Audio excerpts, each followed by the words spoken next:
Hi, welcome back to my views and news. Some new stories from Ethiopia, Eritrea and Sudan. Firstly, Ethiopia-Eritrea relations.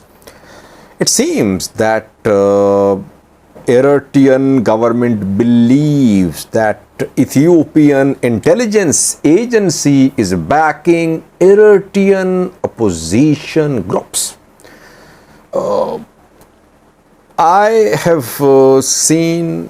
I have read a post on an Eritrean social media page which has backing of Eritrean intelligence agency, Eritrean government.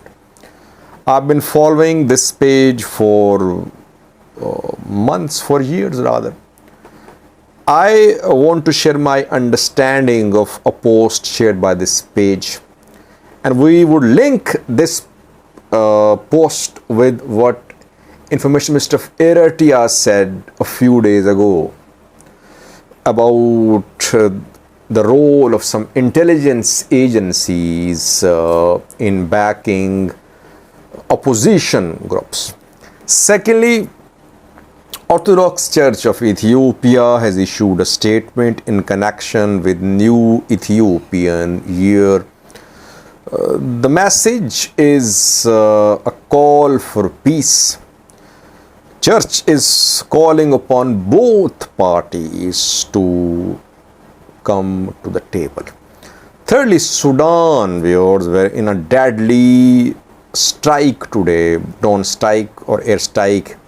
Dozens of civilians have been killed. This is the deadliest airstrike in Sudan since the start of the war in April this year.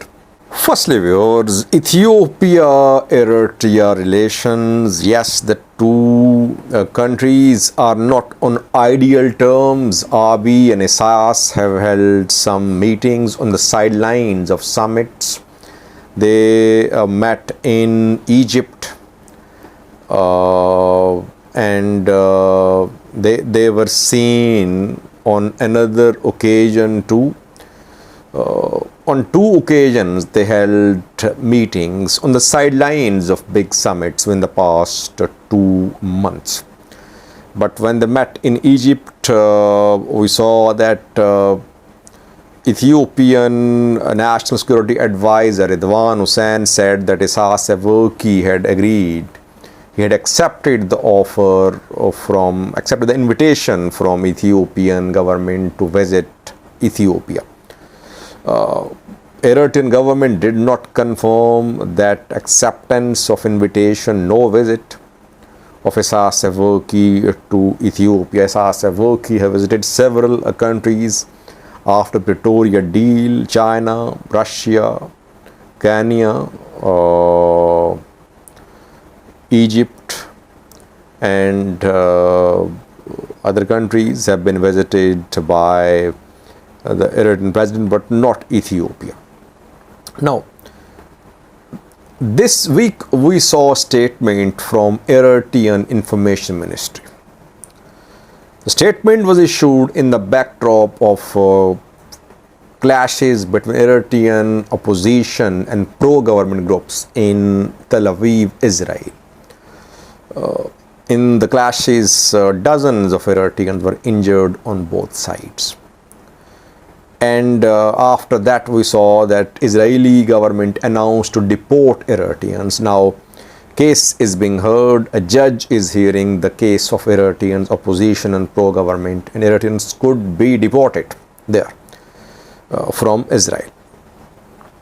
And we heard from Benjamin Netanyahu, Israeli Prime Minister, who said that those Eritreans who were supportive of the regime in Eritrea, they had no right to claim asylum in Israel. Then came the statement from Eritrean Information Ministry. The ministry said that major intelligence agencies, including Israeli Mossad, are backing proxies. They are backing rogue elements which are attacking Eritrean programs which celebrate culture, etc. across the world. So, one intelligence agency was named by Eritrea. That was Mossad. But Eritrean government said major intelligence agencies, including Mossad. It means, according to Eritrean government, there are several intelligence agencies which are backing Eritrean opposition groups, Brigade Hamida members. And the information ministry said that it would share details of those elements which are backing these opposition groups.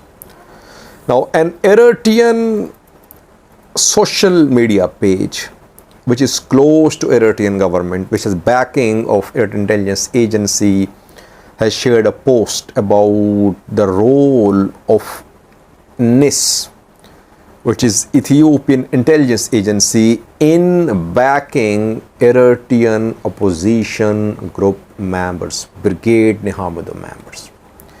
According to this page, Ethiopian intelligence agency, which is led by Temesgen Tirone, is mainly being run by Oromos and Tigrayans, though head of intelligence agency is Temesgen Tirone. According to this page, Ethiopian intelligence agency is backing anti-Eritrean elements. And they're backing these elements in Ethiopia, in Addis Ababa, and in Mekelle. These anti-Eritrea elements are being adjusted. It has been ongoing for the last 5 months. This page claims it has evidence, it has documents which it will share in coming days. So, we can link this social media page post with Information Ministry of Eritrea statement earlier this week.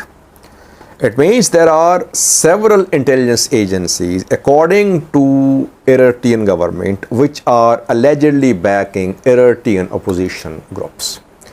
And NIS is one of them.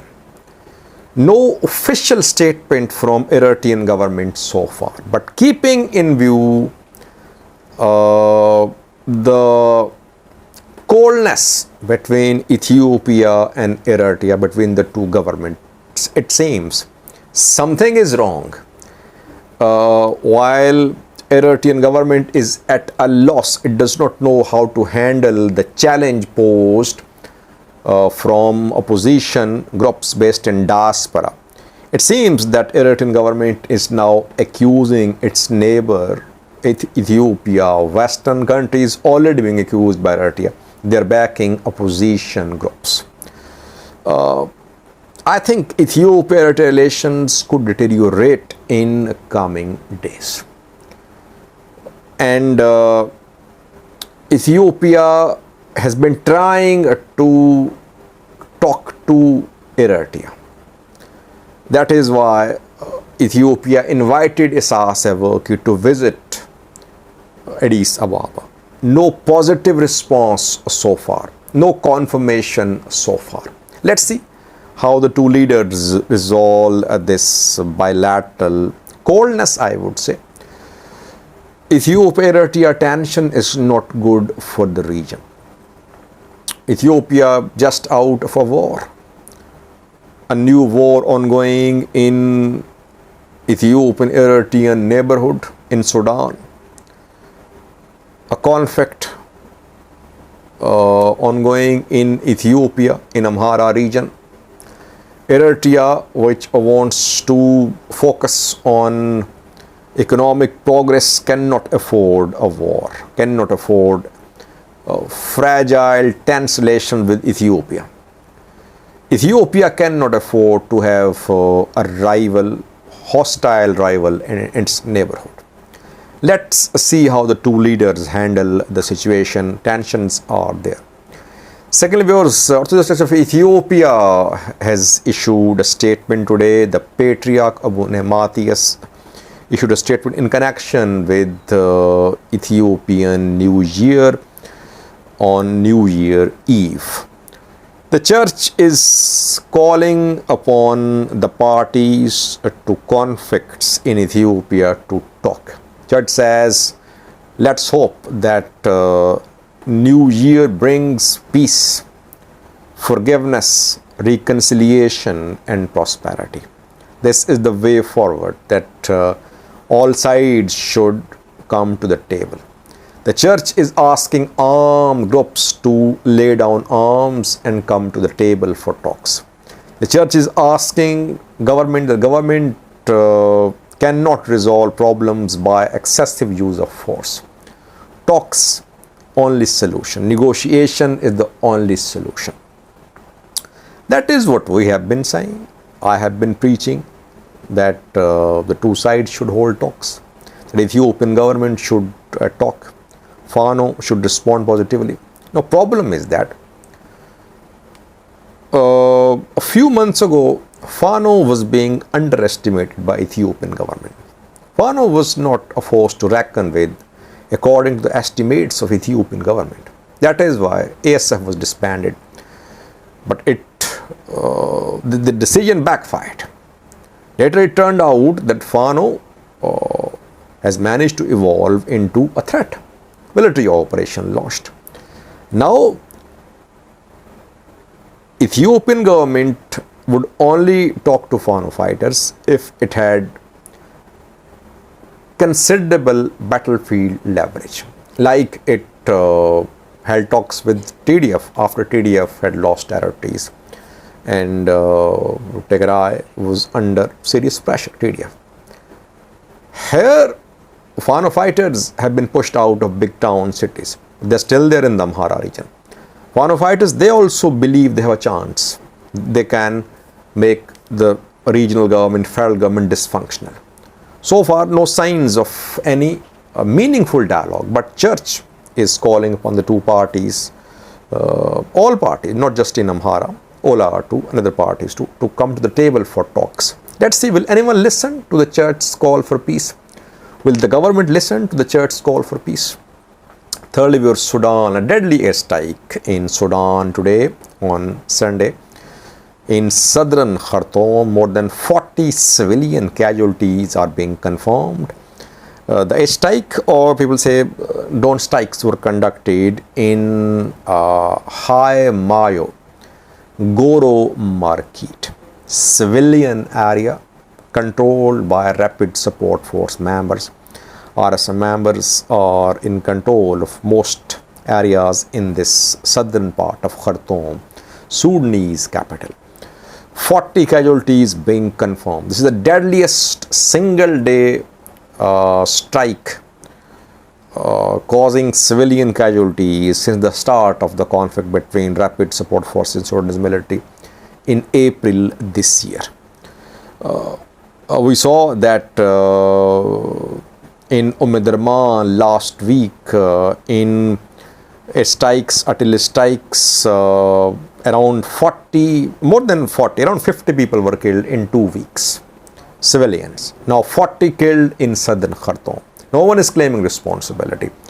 Sudanese military says that it is not conducting any airstrikes on civilians, that Rapid Support Force is responsible for the civilian deaths. RSF has issued a statement blaming Sudanese military. So basically people dying. And no one is taking responsibility. Sudan is in a crisis which is not under control. No signs of any breakthrough. I did a video a few hours ago about Sudanese peace talks in Eritrea.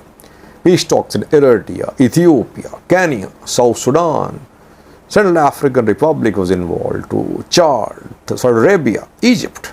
Nothing is happening on the ground. Al-Burhan could form government in Port Sudan, I think. He has managed to escape. He was cornered in Khartoum. He was evacuated from there. After that, he visited Egypt, South Sudan. I think he is going to announce a new government in Port Sudan. Center of the government will be in Port Sudan, not in Khartoum. And Khartoum could come under full military control. Let's see. That is my understanding. Will the new government announced by Al-Burhan in Port Sudan be recognized by international community, by neighbors Eritrea, Ethiopia? That we'll see. So far, civilians dying, both sides claiming they are they have battlefield leverage, and the other side is about to be defeated. Let's see. Thank you for watching.